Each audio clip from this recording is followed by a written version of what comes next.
Hello dear job aspirants, very very good evening. তোমাদের সবাইকে আবারও তোমাদের সবচেয়ে প্রিয় চ্যানেল স্টাডি ইন উইনে নতুন আরেকটা ভিডিওতে আমরা জানাই অনেক অনেক স্বাগত।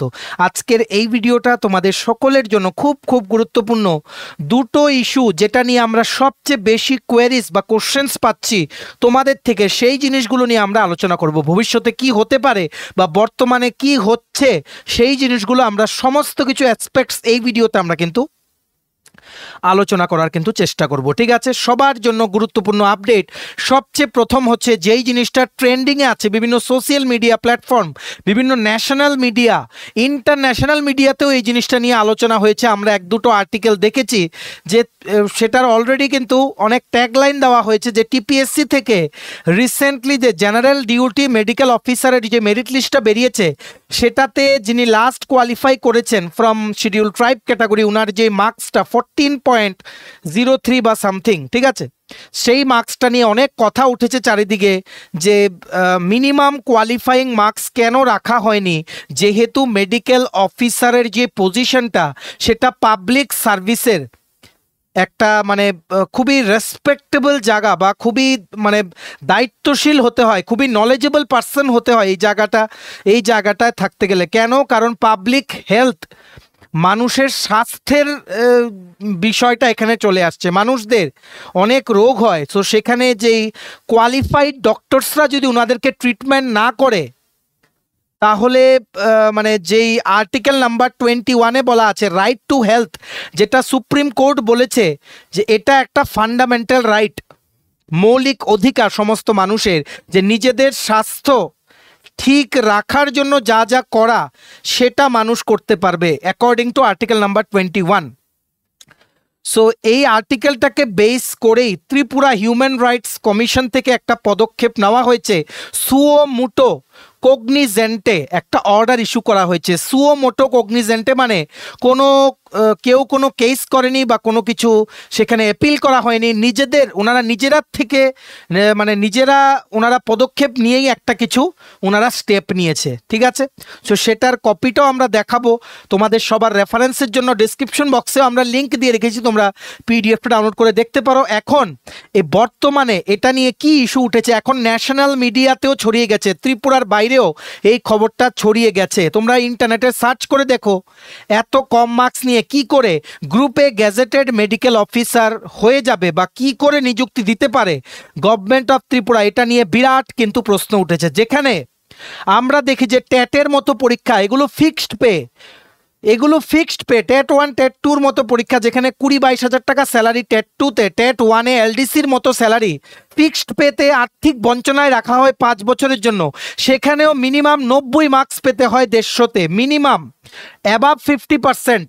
ঠিক আছে, সো একটা ফিক্সড পেড চাকরির জন্য যদি 90 পেতে হয় আউট অফ 150, সো ডাক্তারের চাকরির জন্য যেখানে পাবলিকের হেলথ জড়িত, মানুষের জীবন মরণ জড়িত, সেটার জন্য কেন মিনিমাম কোয়ালিফাইং কোনো মার্কস রাখলো না টিপিএসসি বা ত্রিপুরা স্টেট গভর্নমেন্ট? কেন কোনো মিনিমাম কোয়ালিফাইং যে মার্কস সেটা রাখেনি?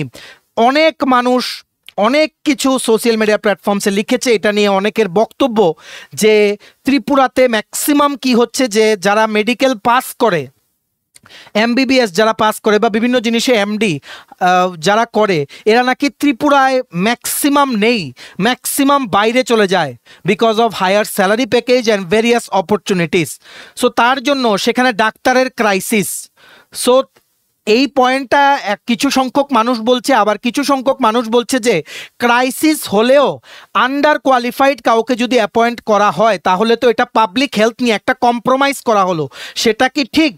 সো এত কিছু আলোচনার মধ্যে হিউম্যান রাইটস কমিশন থেকে ডাইরেক্ট সেক্রেটারি, যে টিপিএসসির যিনি সেক্রেটারি আছে প্লাস হেলথের সেক্রেটারি যিনি মানে কিরণ গিত্তে, মোস্ট প্রবাবলি শ্রী কিরণ গিত্তে, ওনার থেকে 10 দিনের মধ্যে উনি একটা অর্ডার বের করে বলেছেন যে আপনারা জবাব দিন কেন যাদের মার্কস 30-এর কম আছে সেই মেরিট লিস্টে এদেরকে কেন আপনারা রিকমেন্ড করছেন এত একটা মানে যেই রেসপেক্টেবল পোস্টে, তাও গ্যাজেটেড অফিসার পোস্টে, এমন পোস্টে যেখানে মানুষের স্বাস্থ্য নিয়ে প্রশ্ন উঠতে পারে।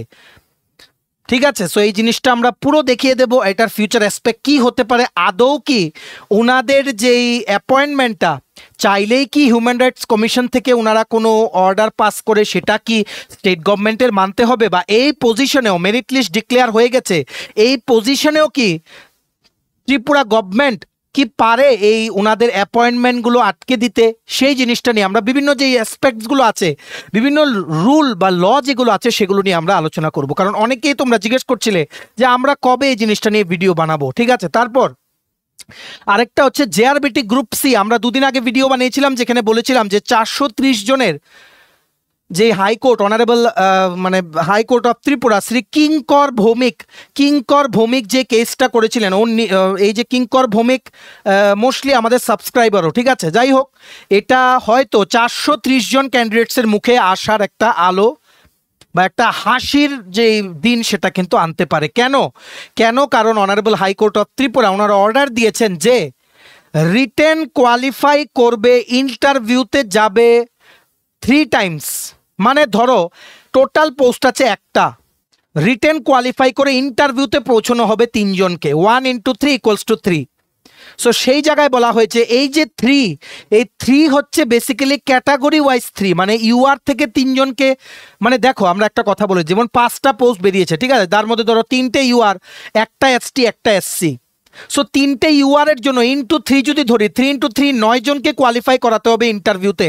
এসটি এসসির একটা পোস্ট, মানে সেখানেও 1 × 3 3 জন, আবার এসসির জন্য 3, মানে টোটাল 9 + 6 কোয়ালিফাই করাতে হবে। এই জায়গায় ওভারঅল ভ্যাকেন্সির 3 টাইমস রিকমেন্ড করা হয়েছে ইন্টারভিউর জন্য, সেটা ভায়োলেট করা হয়েছে। তার জন্য অনারেবল হাইকোর্ট অফ ত্রিপুরা একটা অর্ডার পাস করেছে যাতে খুব তাড়াতাড়ি জেআরবিটি যাতে আরেকটা লিস্ট বের করে, কারণ 430টা যদি সেইভাবে রিজার্ভেশন রুলস মেনে ওনাদের অ্যাডটাতেই ওনারা লিখে দিয়েছিলেন যে 3 টাইমস কোয়ালিফাই করা হবে ইন্টারভিউতে, সেটা মেনে যদি করা হতো হয়তো 430টা পোস্ট খালিই থাকতো না।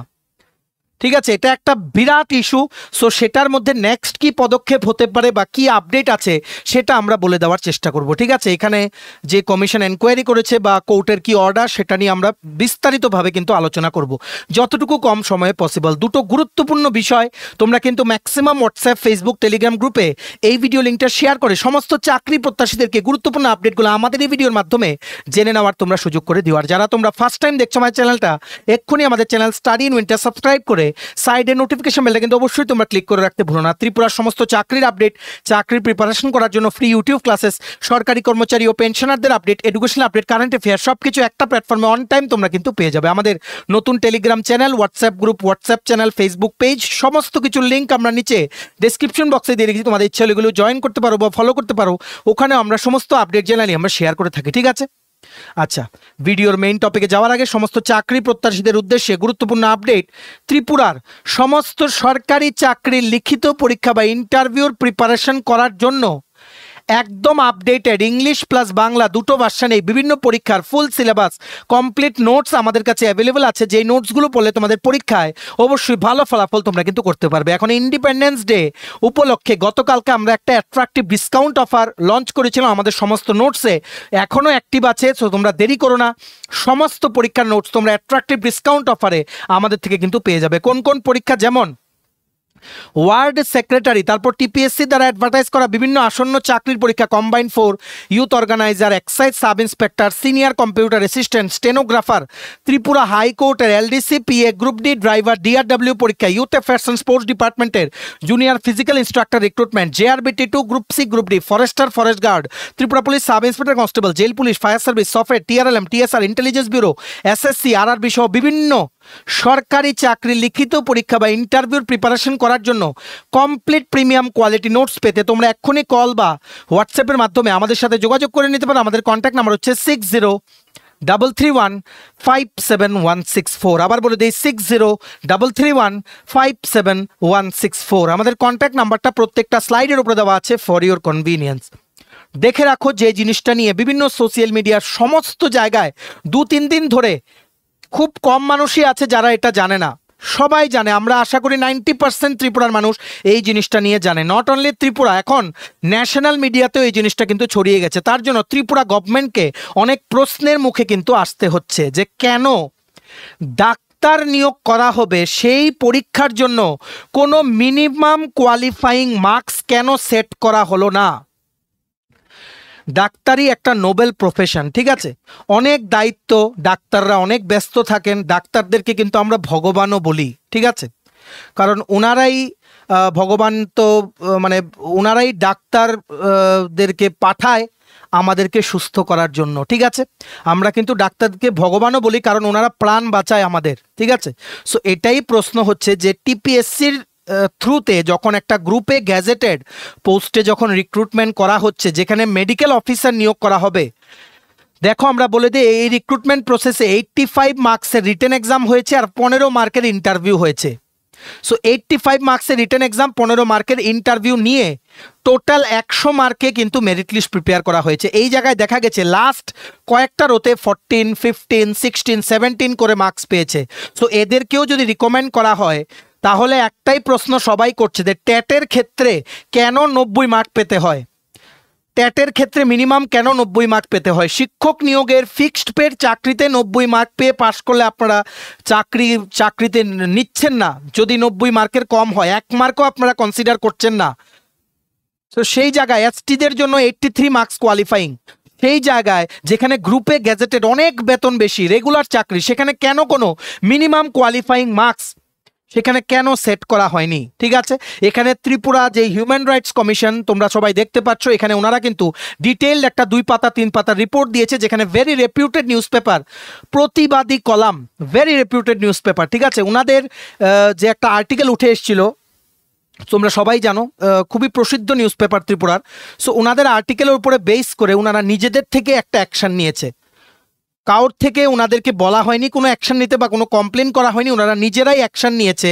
তোমরা দেখে নিতে পারো, এই পুরো নোটিশটার যে পিডিএফটা আছে সেটা ডাউনলোড করার লিঙ্কটা নিচে ডেসক্রিপশন বক্সে দেওয়া আছে। লাস্টের 2-3টে লাইন কি লিখেছে তোমরা দেখে রাখো। Accordingly the investigation wing of the Tripura human rights commission is asked to make a detailed enquiry regarding the fact in issue and to submit a report before this commission. Copy of this order shall be communicated to the Secretary Health and Family Welfare Department for his ready reference. Accordingly, inform the investigation wing of THRC to make proper investigation as order. সেখান থেকে ওনারা কিন্তু একটা investigation কিন্তু ওনারা শুরু করে দিয়েছেন, ইনভেস্টিগেশন টিম বানিয়ে, সেটার কথাই কিন্তু বলা হয়েছে। আর তাছাড়া বলা হয়েছে যে 3 সপ্তাহ পরে কি লিখেছে, let the case be fixed after 3 weeks for the report of the investigating wing of টিএইচআরসি।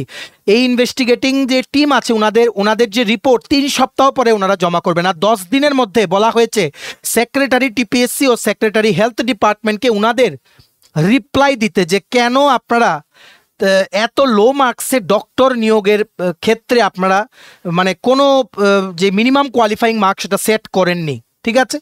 আর এটাও বলা হয়েছে যে সেই মেরিট লিস্টে টিপিএসসির, যেটা আমরা অলরেডি দেখিয়ে দিয়েছিলাম, যারা 30-র উপরে 30 বা তার উপরে মার্কস পেয়েছে এদের অ্যাপয়েন্টমেন্ট বা এদের জয়নিং কিন্তু করিয়ে নিতে পারে গভর্নমেন্ট অফ ত্রিপুরা, টিএইচআরসি বা ত্রিপুরা হিউম্যান রাইটস কমিশনের কিন্তু সেখানে কোনো অবজেকশন নেই, এটাতেই কিন্তু সেটা লেখা আছে, ঠিক আছে। যারা বিলো 30 মার্কস পেয়েছে তাদেরকে নিয়ে সমস্যা। সো এখনও 10 দিন হয়নি, আজকেও সরকারি অফিস বন্ধ, আগামীকালকেও বন্ধ, মানডেতে খুলবে, ঠিক আছে। তারপর দেখা যাক সেখান থেকে যদি কোনো রিপ্লাই আসে, আমাদের কাছে কোনো আপডেট আসে, আমরা কিন্তু জানিয়ে দেবো। এখানে আমরা অলরেডি লিখেছি যে টেট 1 টেট 2তে যদি 60% মার্কস পেতে হয়, তাও ফিক্সড পে চাকরি করার জন্য, তো কেন সেখানে ডাক্তারির মতো একটা নোবেল প্রফেশনের যেখানে নিয়োগ করা হচ্ছে সেখানে মিনিমাম কেন ক্যাটাগরি ওয়াইজ কোনো কাট অফ মার্কস রাখা হয় না? সেটা একটা বিরাট প্রশ্ন, ঠিক আছে। এই জায়গায় কি হতে পারে আমরা বলে দিই, উড়িষ্যাতে, ভালো করে শুনে রাখবে, উড়িষ্যাতে টিচার রিক্রুটমেন্ট, শিক্ষক নিয়োগের নিয়ে একটা বিরাট ইস্যু উঠেছিল, কারণ সিঙ্গেল ডিজিট মার্ক পেয়েও নাকি অনেকে চাকরি পেয়ে গেছে, সিঙ্গেল ডিজিট মার্ক পেয়ে।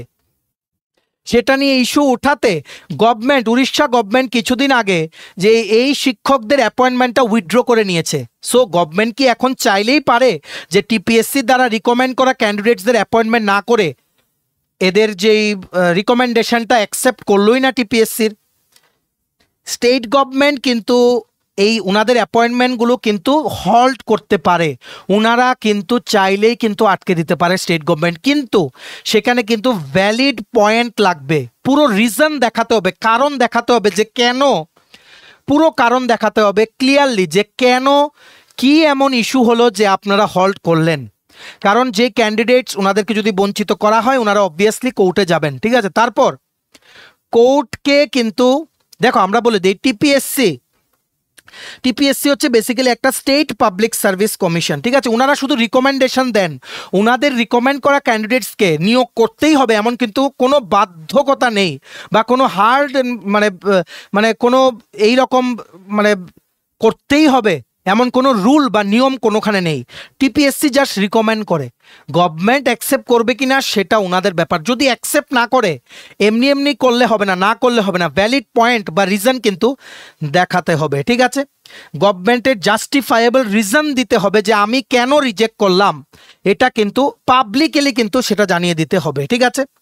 আর স্টেট পাবলিক সার্ভিস কমিশন কিন্তু অ্যাডভাইজারি রোল পারফর্ম করে, ওনারা শুধু অ্যাডভাইস করে, ঠিক আছে?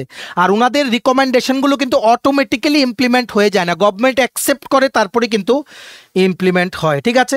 আর গভর্নমেন্টের পুরো অধিকার আছে এই একটা পাবলিক সার্ভিস কমিশনের রিকমেন্ড করা মেরিট লিস্টের ক্যান্ডিডেটদেরকে ওনারা যে রিকমেন্ড করলেন সেটাকে অ্যাকসেপ্ট করার বা রিজেক্ট করার, ঠিক আছে?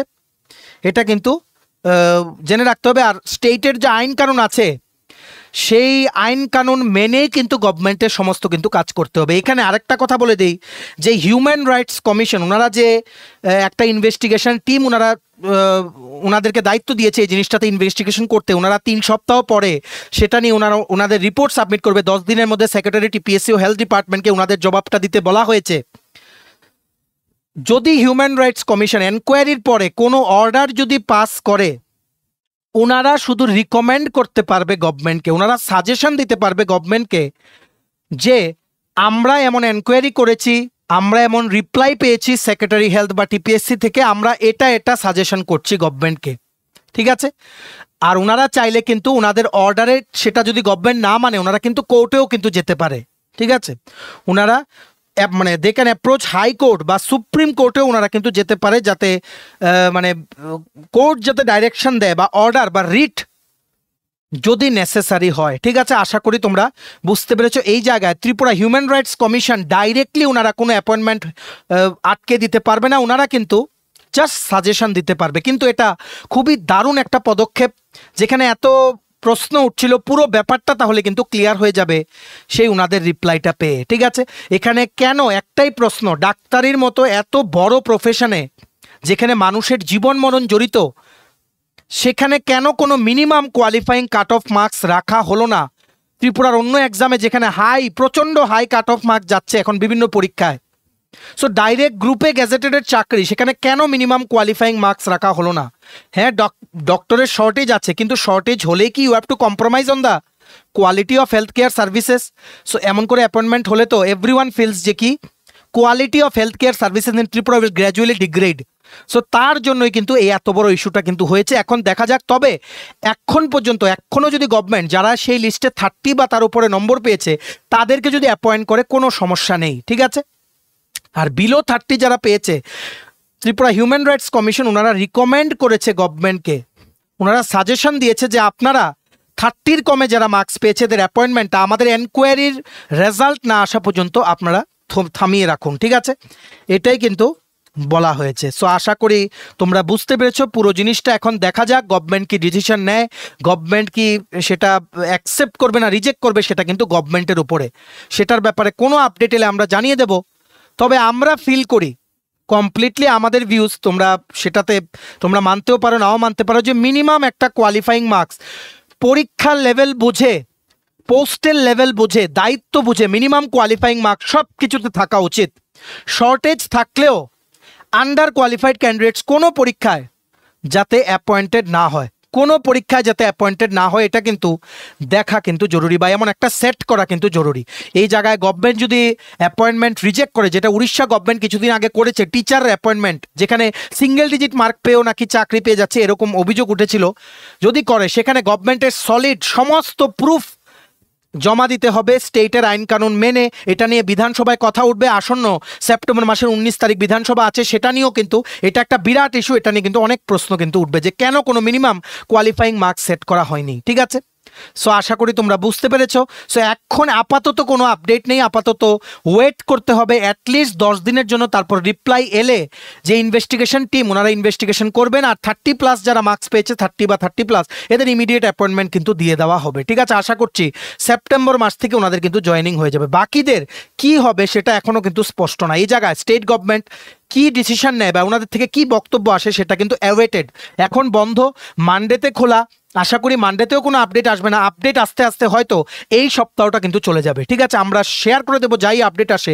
তোমরা কিন্তু ভিডিও লিঙ্কটা ম্যাক্সিমাম হোয়াটসঅ্যাপ, ফেসবুক, টেলিগ্রাম গ্রুপে শেয়ার করে সমস্ত চাকরি প্রত্যাশীদেরকে গুরুত্বপূর্ণ আপডেটগুলো আমাদের এই ভিডিওর মাধ্যমে জেনে নেওয়ার তোমরা সুযোগ করে দিও। ঠিক আছে, তারপর যে ইস্যুটা নিয়ে তোমরা আমাদের জিজ্ঞেস করছিলে, ত্রিপুরা জেআরবিটি গ্রুপ সি, যেটা দুদিন আগে আমরা একটা আর্টিকেল শেয়ার করেছিলাম, যে honourable high court of Tripura order দিয়েছে শ্রীকিঙ্কর ভৌমিক যিনি কেসটা করেছেন ওনার পক্ষে একটা ঐতিহাসিক রায় দিয়েছে Tripura honourable high court of Tripura, যেখানে দেখা গেছিল জেআরবিটি গ্রুপ সি রেজাল্টের সময় 430টা পোস্ট খালি, যার মধ্যে ইউআর ক্যাটাগরির জন্য 199টা, এসটি ক্যাটাগরির জন্য 153টা, আর এসসি ক্যাটাগরির জন্য 78টা পোস্ট খালি ছিল, যেখানে বেস করা হয়েছে যে রিটেন এক্সাম থেকে ইন্টারভিউতে কোয়ালিফাই করা হবে ক্যাটাগরি ওয়াইজ যতটা ভ্যাকেন্সি আছে তার ইনটু 3।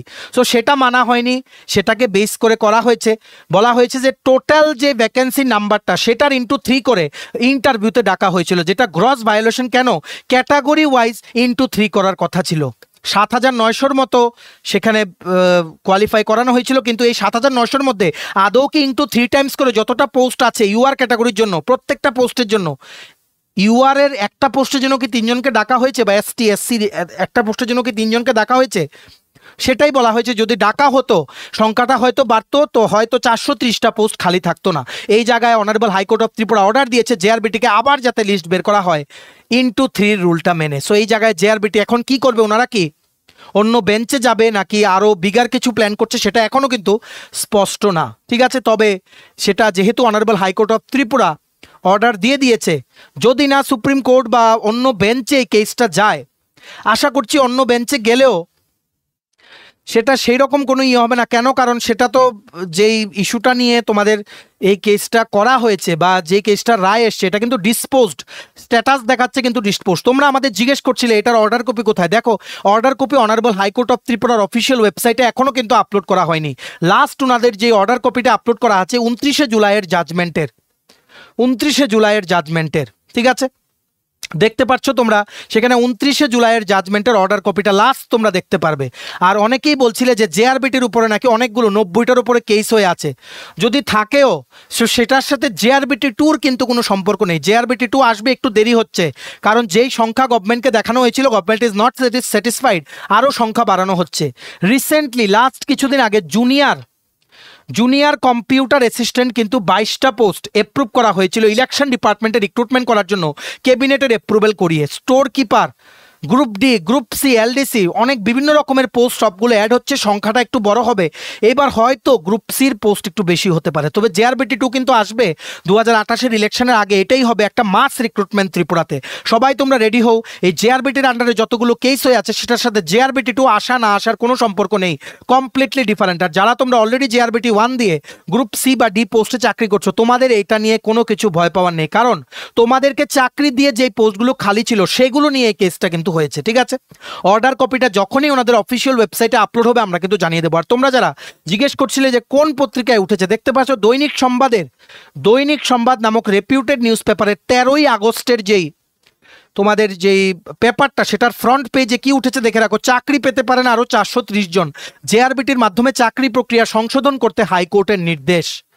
সেটাই কিন্তু আমরা বলেছি, আশা করি অর্ডার কপিতে সেটাই আসবে, কিন্তু এখনও আপলোড হয়নি। যখনই আপলোড হবে আমরা কিন্তু জানিয়ে দেবো। এটা নেক্সট কোর্স অফ অ্যাকশন কী হবে, জেআরবিটিকে অন্য বেঞ্চে যাবে নাকি আরও বিগার কিছু প্ল্যান করছে সেটা এখনও জানা যায়নি। জাস্ট অর্ডারটা বেরিয়েছে, তারপর গভর্নমেন্ট অফিসেস কিন্তু বন্ধ। মানডেতে দেখি আমরা কোনো একটা খবর নেওয়ার চেষ্টা করব। ঠিক আছে, তোমরা জেআরবিটি 2-র জন্য পড়াশোনা বন্ধ করো না, এই কেসের সাথে জেআরবিটি 2-র কোনো সম্পর্ক নেই। উল্টোপাল্টা চিন্তা কিন্তু মাথায় এনো না, জেআরবিটি 2 কিন্তু অবশ্যই কিন্তু আসবে। ঠিক আছে, ভিডিওটা শেয়ার করে দাও। আর তোমার যাদের নোটস লাগবে attractive discount offer independence day উপলক্ষে, তোমরা এক্ষুনি আমাদের এই হোয়াটসঅ্যাপ নাম্বার 6033157164 এক্ষুনি কল বা হোয়াটসঅ্যাপের মাধ্যমে তোমরা কিন্তু যোগাযোগ করে নিতে পারো। ঠিক আছে, চলো, এই ছিল ছোট একটা ভিডিও, দুটো গুরুত্বপূর্ণ ইনফরমেশন ও আপডেটস তোমাদের মাঝে আমরা শেয়ার করে দিলাম। এইবার তোমরা এই ভিডিও লিঙ্কটা ম্যাক্সিমাম শেয়ার করে ত্রিপুরার প্রত্যেকটা কর্নারে যতজন চাকরি প্রত্যাশী আছে সবাইকে দুর্দান্ত আপডেটগুলো আমাদের এই ভিডিওর মাধ্যমে জেনে নেওয়ার তোমরা সুযোগ করে দেবে। ভিডিওটা এতটুকু দেখে থাকলে থ্যাঙ্কস ফর ওয়াচিং। আর ভালো লাগলে অবশ্যই লাইক করে দিও। অ্যাট্রাকটিভ ডিসকাউন্ট অফারে বিভিন্ন সরকারি চাকরি লিখিত পরীক্ষার ফুল সিলেবাস কমপ্লিট নোটস পেতে তোমরা আমাদের সাথে এক্ষুনি কল বা হোয়াটসঅ্যাপের মাধ্যমে যোগাযোগ করে নিতে পারো। আমাদের কন্ট্যাক্ট নাম্বার হচ্ছে 6033157164। ভিডিওটা ভালো লাগলে অবশ্যই লাইক করে দিও আর চ্যানেলটা সাবস্ক্রাইব করে দিও। এইভাবেই সমস্ত চাকরির আপডেট, চাকরির ক্লাসেস সব কিছু অন টাইম একটা প্ল্যাটফর্মে তোমরা কিন্তু পেয়ে যাবে। আমাদের ফেসবুক পেজ, টেলিগ্রামের নতুন চ্যানেল সবাই জয়েন করে নিও, একদম নতুন, আগে তোমরা জয়েন করো নি, সেটা জয়েন করে নিও। হোয়াটসঅ্যাপ চ্যানেল, হোয়াটসঅ্যাপ গ্রুপ সব কিছু লিঙ্ক আমরা নিচে ডিসক্রিপশন বক্সে দিয়ে রেখেছি, সেগুলো কিন্তু অবশ্যই তোমরা জয়েন করো। সেখানে জয়েন করা থাকলে বা ফলো করা থাকলে সব আপডেট তোমরা ওখান থেকে কিন্তু পেয়ে যাবে। ঠিক আছে, চলো সবাই ভালো থাকবে, and have a nice day, take care and bye by.